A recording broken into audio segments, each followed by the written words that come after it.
Hello, it's your boy OfficiallyDevin, and right now I'm going to abridge for you Wargroove, the recently released turn-based tactics game. Just going to be playing stages from the campaign, and just to prove I'm abridging this, I've already done the first two stages. They're basically tutorials setting up the lore. You won't need to worry too much about what the lore of this game is. It's about as generic as you need it to be. We're the humans, we're fighting the undead in a fantasy world. That's all we really know at the moment and all we need to know. We're playing as the Queen of the Human Kingdom. She is called Mercia and the kingdom is called Grove.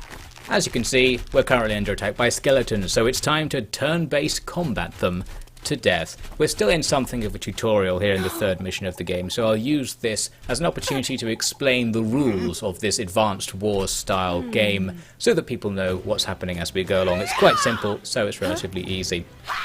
Just before we get started, special thanks to Samio, who gifted me this game on Steam, which is why I have it. Normally I'm too much of a cheapskate to buy new games as they come out, so this series is brought to you courtesy of him. Many thanks. In general, it's your basic turn-based combat sort of thing. You move your guys once per turn and you can attack enemies. In this game there's something called the crit system, where each unit class has the ability to do extra damage in a certain situation. For this unit that I have in this battle, the Rangers, an archer unit, they do more damage if they don't move before they attack. So in this case, we killed some skeletons. Basically the tutorial is just telling me to do it to demonstrate that. There's something of an economic aspect to the Advanced Wars formula, because you can see we have various villages on the map under our control, and they give you an income, and you can use your barracks on the map to create units. So that's how we build our army, to keep the fight going, and the enemy can do the same. So we'll want to be contesting villages in general. That's the objective of stages, unless there are special objectives, as there will be since this is a story campaign. So in this case we've whipped out an extra unit, and our goal is just to push to the west and take out the enemy's infantry, steal their village, and take down their barracks. To start off, we're capturing this neutral village using these infantry to increase our income. I pump out a couple of units. A couple of enemy units also spawn in the top left, so we'll have to stop them from taking our villages up there. We've already got some guys sitting there waiting to do it. In this game it's very important to make sure you're not the one being attacked during the enemy turn, so a lot of the micro is just making sure your guys are slightly out of range of the enemy so that they won't attack you, and instead you can attack them. You'll see why that's so important in a second. So right here, this pikeman needs to move away from that skeleton so he doesn't get hit. The next turn rolls around, and now the enemy are standing there in our range, and we'll get the first attacks. This archer can do critical damage since it didn't move. You can see I do more damage to the unit that's out on the road compared to the one in the forest, since terrain does give you a slight defensive bonus. In this case we don't kill the enemy, even though we could do more than 100% of its hit points of damage, because there seems to be a slight RNG element to attack damage. Now here's the most important attack damage mechanic. You can see it here. I send these pikes to attack the enemy skeleton. We do loads of damage but receive almost none in return, and that's just because in this game and Advanced Wars style games, your attack power is proportional to your hit points. So losing health also reduces the amount of damage you can do, and that's going to be extremely important for all of the micro as well. The skeletons at the top are bypassing our infantry to attack our village, but the village is a unit of sorts. It can attack enemies and it has health, and we saw there, because that skeleton attacking had virtually no health itself, when it attacked it just didn't really do any damage. There's another example right here. Our pikes just take negligible damage and then smash the skeletons in front of them. Also, pikes do critical damage when they're next to other pike units, which that guy was right there, increasing the damage far beyond what we needed. Now the skeleton left over by the village can be taken down with another critical arrow barrage from this ranger unit, and that's everything cleared up around here really. Now we just need to use our overwhelming numbers to start pushing over to the west to take out the enemy buildings. Here's the enemy village. We storm in and use the pike critical attack thing to just smash it apart right there. Taking a village is a two-step process. First you defeat the village unit, and then once the village becomes neutral, another unit from your side needs to come and turn it over to be one of your quote-unquote units, and there we go, our swordsmen have done that. Then we just need to push on towards the enemy barracks, taking down the enemy's respawning units on the way. Here, another example of that critical pike attack. We can absolutely annihilate an enemy unit in one hit, no risk of counter damage, by using the fact that we've got two pike units standing next to each other. You can open an overview screen at any time to check various details. Here I wanted to look up how much money the enemy side had, because they kept buying new units and it was getting annoying. Now we need to attack their barracks. The barracks is considered a melee unit, as are villages. I guess buildings are considered a melee unit. So I would take counter damage if I attacked it with my swordsman, but archers can safely damage buildings from range, even though counterintuitively the buildings shoot arrows as their attack. They shoot arrows at melee range basically. So there, I've damaged the building, reducing its attacking power. So now when I send in the swordsman to further reduce its health, they're not going to take very much damage from the counter attack, since health is proportional to damage, or damage is proportional to health, to put it the right way around. So we won that battle from there on, as you might guess. We just overwhelmed the barracks and captured it. Only got 2 stars for the mission. Apparently it could have been done faster, I guess. Not quite sure what actually determines those ratings you get. With that, all we do is move on to the next mission. The undead commander, Ragnar, is very annoyed about having been defeated in that little skirmish. So we're going to move on to a mission that is pretty much just an extension of the last one. We're still just here fighting her again. Also note, here is Caesar, the so-called best character in the game. We'll see for ourselves. It's a dog. I'm not joking here. So in this new battle, we introduce the stronghold building, and one of our objectives is to take down the stronghold. We can also optionally just kill Ragnar to win the battle. It also introduces this reinforcing thing that I'd already actually noticed in the last fight. You can use villages to increase the health of your units, or restore the health of your units in some mysterious way. You can spend money to transfer health from buildings into units. So your guys will go over to the village and buy the souls of the villagers or what have you, and the health is transferred. So there we go, now this knight has full health, and villages regen health, as do your commanders. So eventually the village will get back to full strength. It also introduces in this fight the idea that each unit does bonus damage and takes bonus damage against various things. Looks kind of complicated, this whole system, and you can see how long I spent here studying this. I was just like, okay, I have no idea what any of these icons actually mean, and it's gone away. Perhaps that will come back to bite me in the future, but at least we know that pikes are good against cav. I guess that's an obvious one anyway. Now, let's get to the fighting. We moved up towards the enemy and things got started. I've put Mercia, our hero, deliberately out in front.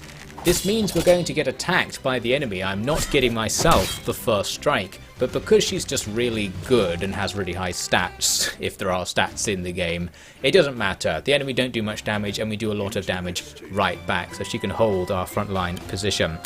I'm going to be using our generic swordsman infantry to keep close to Mercia, because they do critical damage whenever they're adjacent to one of your commanders. So we'll put them there. They're otherwise quite useless. They are your worst and cheapest unit. That skeleton standing in front of Mercia is history. Once again, we're going to be in enemy range this turn, so we'll have to sustain a potential attack from the enemy. In this case, after pumping out a quick unit, they actually don't go too aggressive, so we're going to get away with it. This skeleton runs up to fight Mercia. That's not going to do anything, just like in the last round, and the counter-attack does a lot of damage, but slightly less damage than the last time we did it, because our health is starting to go down, and Ragnar doesn't move up to make an attack, which is what I was really worried about there. Now we'll use this sword squad to finish off the skeletons down below these mountains, since it would be a waste for Mercia to make her powerful attack against a weakened unit. Plus, now the swords are in the mountains, giving them +4 defense against any potential attacks. What +4 actually means, or what the numbers mean in general, who knows, but it sounds good. It's the highest number you can get, I think. I could advance and attack here, but I want to try and stay close to my own reinforcements who are still catching up, and away from the enemy barracks, so that we can draw Ragnar out and just take her out to win the stage without having to go and fight where the enemy will constantly be respawning all the time. So we're just going to set up right here, putting Mercia up on the mountains and the swords around her to get the critical bonus. However, Ragnar moves forwards to attack our swords on the road and just takes them out in one hit, so no critical bonus for them. It appears that the enemy hero does a little bit more damage than our one, at least 2 regular units. These pikes try to attack Mercia, but that +4 defense bonus, I suppose, helps out, and we take out half of their strength with our returning attack, Mercia now starting to weaken. In the north, this enemy village is now vulnerable to attack. We can bring in the cav to start reducing its health, so it'll now be mostly dead. However, if I don't follow up on this attack, it will regen, and you'll see I'm not going to follow up on this attack. I've got some rangers who are now in range to join the fight, and they get a crit hit on the enemy's pikes to clear them out. Now I've got a couple of units I could potentially use to attack Ragnar. Mercia is going to come down off the hill in order to start laying down the damage, and funnily enough we actually do more damage to her than we take in return apparently, so maybe Mercia does more damage to heroes and Ragnar does more damage to regular units. Who knows, maybe it's just the RNG at play here and there's no rules to it. Since Ragnar's health has been depleted, and since our swordsmen are standing on a mountain tile, I'm going to use these swords to do a tiny bit more damage, taking damage in return, but weakening that hero is much more important than losing health on our swords, who are easy to replace. Things start getting a little bit close with Mercia when some archers move over and do some more damage. She's down to 30%-ish health. But luckily, Ragnar actually runs away and doesn't attack her. That could have been risky if they just really piled it on her there. Here's us abandoning that village project, as I hinted would happen. I need to bring these knights down to attack those rangers. I would presume cavalry do more damage to archers than normal, but who knows, I didn't bother to look it up, of course. And I'm making sure to be south of the archers when I attack, to stay away from those pikes that have just come out of the enemy barracks. Mercia can go back to the nearby village to absorb their souls, so now we're away from the danger point and can go back to laying damage on Ragnar. I won't bother attacking her with the swords up on the mountain, since instead they can move over here and finish off those archers just so they're no more hassle. Not that they would be much hassle because they were already on low health, do remember. After that, in the next turn, Ragnar had moved slightly to the left, and now my archers up on the mountains can rain some critical damage, not doing very much damage, that said, both because she's a hero and because she's in cover from the tree line, giving her bonus defences. We can't actually move anyone close enough to attack her again this turn, which is annoying, and she moves away. And it's all important because heroes regenerate health, so unless we're doing enough damage per turn to be doing net damage overall, then attacking her is a waste of our moves. Those skeletons get the worst of an attack on our rangers up on the hill there. And now I notice that all of the enemy's other units are clustered up at the top right, leaving Ragnar particularly isolated. We really should just jump on her right now. Mercia can't catch up annoyingly because of the trees, and she's our best damage dealer, so we're going to have to see what we can do with regular units. I wanted to see if archers did do more damage to cav, and I don't know what I decided looking at those icons. I think I decided that I just don't know. At least we can get some more damage with the archers, that's always for free. Now my cav can move in and attack, and these knights, I guess, have high attack stats, not that there are stats as I said, because they can do a decent amount of damage when attacking at full health. And because Ragnar's health is now so low, the return damage is negligible.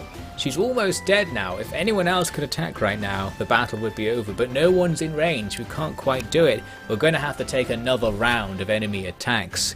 Indeed, they do go for us. Their archers attack my cav, so time to find out if archers are good against cav. Well, maybe. Cav are supposedly quite strong, and they did take a certain amount of damage there, so who knows. Ragnar runs away, regenerating some health and sitting on the +4 defense mountains down there at the bottom. So I think the AI has caught on to the fact it's about to lose. But in this case, she is still in range of Mercia, now at full strength for max damage, and that finishes the job even with that +4 defense. So we win because of that. Is the Kingdom of Cherry Grove saved as a result? Well, maybe. The enemy commander won't accept defeat, but it seems we humans have overpowered the zombie hordes. But actually that's not the case, because this was just a skirmish with a bit of the zombie horde. There's actually a much bigger one somewhere, commanded by the Dark Lord, Lord Valda. And he shows up with some examples of those skeletons, and it starts raining just to add to the fun. Could this day get any worse? We've won the battle and picked up a B rank. All looking good, however, this is one of those cases where it's a you win but you lose lore twist. In the text at the start of the next level, it just says that our kingdom's been overwhelmed. I guess Lord Valda and his undead horde won everywhere else, so we're going to give up our little corner of the map and flee. He's right here talking to us, but we are going to escape a little bit more. I don't know if this is happening in abstract, but he is talking to us. He'll let us go a little bit, and then we're going to retreat properly. We're going to grab our civilians and leave our kingdom, giving us this special stage where the objective is to get the civilians spawning on the left-hand side of the stage up to the top right. And we have these wagon units, which will help us out with that. You can garrison the civilians inside the wagons, and then move it most of the way, getting the civilians inside our base and safely away from the enemy spawn points, and then they can go on foot from there. Plus the wagons can move our units towards the front lines. Enemies are going to be spawning at the bottom of the screen and the top left, so to start off with, I'll just pump out some units ready to defend against them. Handily, we can use the villager transporting wagons to bring infantry back down to the battle zone. That'll speed things up for us a little bit. Infantry do move quite slowly in general. These 3 units coming from the south are first going to be subject to a quick rampage from Mercia. She charges in there and takes out a whole unit of enemy archers in one hit. That's what we like to see. Those 2 skeleton units are going to be quite weak, so we don't need to worry much about them. Our knights nearby can do massive damage to one unit, not killing it, but rendering it useless. The other unit at full health just went for the nearby village rather than attacking us. That's okay as long as they don't take the village out. Since the villagers regen health, we're not taking any permanent damage here. And the skeleton unit, with only a tiny bit of health left, can come into attack, but it does virtually nothing, and indeed gets them killed with the counter-attack. An arriving unit of pikes takes out the healthy unit, and that's going to be the first wave of infantry dealt with, or the first wave from the south, that is. The second one is already there, as you can see, so we'll set up and let them walk towards us a bit. Mercia gets hit by the sword unit, but since they're weak, that's not going to do very much, or anything really, and the counter-attack devastates them, so that's looking good. The case where not getting the first attack doesn't really matter. You can see enemies are coming down from the top left. I'll talk about them at some point. They're just taking a while to get to us, so it doesn't matter right now. We've charged up Mercia's special ability, known as a groove, after which the game is named. In this case, it's the ability to heal nearby allies. Since our allies are fine, that's not very useful for us right now, but we'll keep that in mind, might pop it out later on. Mercia charges down to attack some approaching pikes. These guys are stronger than swords, so they don't take as much damage and do a bit more back. But it's important to chip away at their health before they get to the village so that they can't destroy it. Plus, Mercia regens health, so taking damage on her doesn't matter. As for protecting the village, the full health unit of pikes can attack it this turn, and it will be able to do enough damage to decap it from us if it does do that. We can prevent them though by just slapping our pikes down on the tiles it needs to stand on to make the attack. This means giving away the critical damage bonus we could get from having the pikes be directly adjacent to each other. But as it happens, it doesn't matter much anyway, because they're going to focus down Mercia. They won't have the power to do very much damage, so she'll be fine. Good to see that I tried to do some tactics though, isn't it? Perhaps some tactics will come in useful at some point. So yes, Mercia just tanks the attacks and almost kills the second unit with the counter-attack. It's alive with barely any health. Now the attack coming from the northwest is finally starting, but the first unit just goes for a village that it can't do enough damage to really, and now that unit's going to get taken out. As for the pikemen who are following behind them, we give them a quick volley of arrows. That'll soften them up. Now that their health is low, we know it's safe for us to attack with our pikes. We're not going to take any counter damage because the enemy unit will certainly die. We could also have killed it by attacking with our units the other way around, but we would have taken damage. So there we go. There's some tactics right there. Anyway, back down south, we need to clear up the pikemen who are all over the place. An archer volley takes out the weakened unit that's just behind Mercia right there. The risk in this area is that the newly spawning wave just to the south has plenty of options. It can swarm Mercia and potentially do a lot of damage, and this cavalry unit can attack pretty much everything in the area, and even does extra damage if it has to move a long way to attack, so it's hard for us to get away from it effectively. What I decided to do was form a line using the pikes just to the north so we can take advantage of their critical damage. First, Mercia needs to move up and right and then pretty much waste her attack, taking out that nearly dead pike unit for the enemy. Then her own pikes move in to form up in front of her. This way we're slightly incentivizing the enemy to run in and attack the less valuable pikes and perhaps take critical damage on the counter-attack. There is still that gap off to the left, so the enemy can go around us, and they do. So there you have it. Not really sure what I was thinking there, but the plan didn't work, and now Mercia's on super low health, barely any attack power left, so our return counter does really nothing.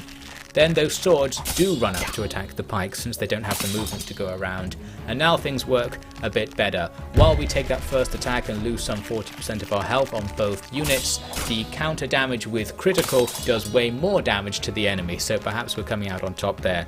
Here's an example of what happens when you don't have the critical return damage. We still come out slightly better just because pikes have more attacking stat, but those swords certainly benefited from being the first to attack. Now, it's time to use that Healing Aura special ability, since those 2 pike units are damaged. With that, while Mercia's used up her turn, we now have maximum attack power on the 2 pike units ready to begin our counter-attack.